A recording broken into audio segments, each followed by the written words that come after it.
Nichijou, or My Ordinary Life if you're someone who prefers the English title, is an anime well known for its awesome humor, animation, and cute but great art style. It's finally going to be released in North America, or has already been released depending on when you are watching this video. The anime released in 2011, so why did it take so long to get it here in the US? It was an anime that for a long time many, me included, wanted this show to be licensed, but we never thought it would happen. So now that it's finally here, I'm gonna be talking about what kept us from getting Arawi Kaichi's amazing comedy for so many years. Before I actually start talking about the licensing history, I need to do the obligatory explanation on how licensing works to show that I'm not just talking out of my ass. Yes, I'm sorry for anyone who is well versed in anime licensing that you have to hear a random person explain stuff you already know. Licensing is a contractual agreement between two companies, the original foreign one and the one specific to its region. The foreign company gives the assets of their product to the licensor, then that company manufactures it to sell in its region, and the original company gets royalty fees for the sale of their product. This is done because of possible complex rules on exporting in different regions or transportation costs. This is how it works in general for foreign products and definitely applies to anime. The interesting thing with Nichijou is that it was licensed in North America. It was licensed by the now defunct Bandai Entertainment. Bandai Entertainment was a subsidiary of Bandai. Duh. It was founded in 1998 and it was an anime licensing and distribution company in line with your Aniplexes, Funimations, and other distributors. The company even dubbed all their series, and some big ones at that. They're responsible for Lucky Star, Melancholy of Haruhi Suzumiya, Code Geass, Cowboy Bebop, Ghost in the Shell Standalone Complex. I can seriously go on forever. It was a pretty awesome company with some kick-ass dubs that also interacted a lot with fans by having anime screenings at cons and even at anime clubs. It was a company that had amazing titles and great fan interaction with cool events that sadly confirmed it would no longer offer home video releases for new titles on January 2nd, 2012. They weren't going to release any new animes. This was the first sign of the end for Bandai Entertainment, even though in that article it stated that they would still release products from their existing catalog. But it also stated that they cancelled releases for any new series they acquired at that time. One of those series was Nichijou. It was all pretty short-lived because in August of that same year, it was announced that Bandai Entertainment would be closing down and all their licenses would be discontinued, so no more home video releases. It was the final nail in the coffin for all those titles when on August 31st, many of their animes left Crunchyroll, and Nichijou was one of them. Nichijou started airing in April of 2011 and ran until September of that same year with a solid 24 episodes. Bandai actually acquired the license to Nichijou before all the company's problems and restructures. Nichijou, with a few other animes, were pretty much at the wrong place at the wrong time. Because of all the problems and restructures, it never got a release on DVD or Blu-ray. Bandai couldn't find the time to actually release it until eventually Bandai made the announcement from earlier. They just happened to be acquired right before the storm of problems that plagued their company, leading to their release cancellation. The weird thing about the situation was that it technically was licensed.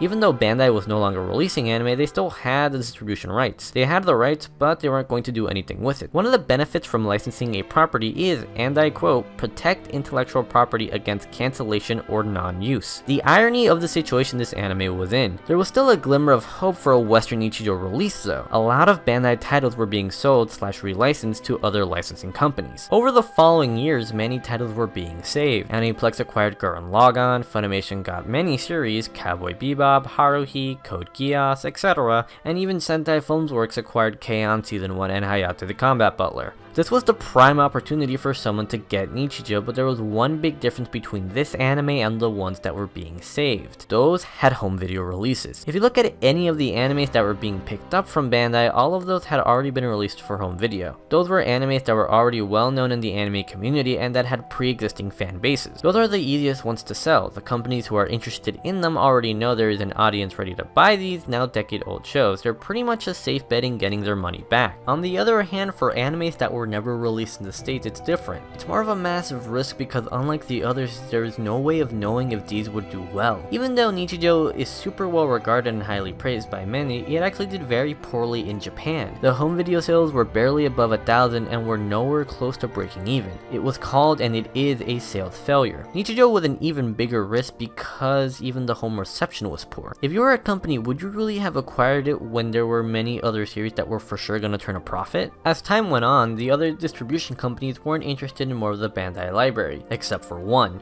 Funimation. That company was still acquiring and saving more of Bandai's titles. Over time, they were acquiring more and more of those animes, but again, all they were acquiring were series that were released at one point. Cowboy Bebop, Code Geass, Lucky Star, Haruhi, Girl Who Left Your Time, Akira. Again, a long list, but there was no sign of them getting those animes that weren't released. As time went on, more stuff was acquired, all being anime with home video history, so it pretty much felt like the chances for Nichijou to be acquired were pretty much gone. I'll let this show itself sum up how we all felt at this point about Nichijou's licensing chances. No future! Nichijou was in this weird limbo. Again, it was licensed, but the company who had it wasn't in the anime distribution game anymore. So it was licensed, and the other companies weren't interested in it. It pretty much felt like Bandai unintentionally held this show hostage, and that it was just gone. And the main thing about the situation is that it's a great series. If it was bad to mediocre, no one would care, but this show everyone usually has a blast with. It's insane weird humor with its cute art style and very good animation. It was a show that deserved to be licensed, but then it just disappeared. Until November 4th, 2016, where on Funimation's social media account, a very familiar phrase appeared.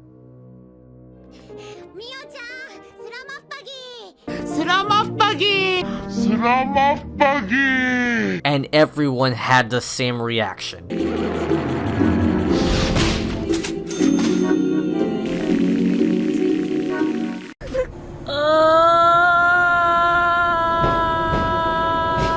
And I know these were everyone's reactions because I copied them from all the replying tweets. Then, that same day, it was officially announced that Nichijou would finally be coming to the West in February of 2017. Nichijou finally escaped its licensing limbo that it had been in for, at that time, 4 years. Now that you know why it took so long for this anime to get licensed, you now also understand why when Funimation uploaded the opening to this anime, there were many comments like, "It took you guys 5 years for you to get this OP, holy crap, the rights to this were probably crazy to get. Nah, Nichijou? You guys have Nichijou?" It's about damn time. I've been trying to find this and finish it legally ever since Crunchyroll foolishly took it off. Oh crap, they got the license. And my favorite, here we go boys, it's happening in before the rest of the facts find out. And many more like it. Again, many people, me included, didn't think this was ever going to happen, and I do want to applaud Funimation for the amount of marketing they did for this anime. On their social media, they posted about themed wallpapers and calendars, and even put up the opening, which is more than I see for regular anime releases from them.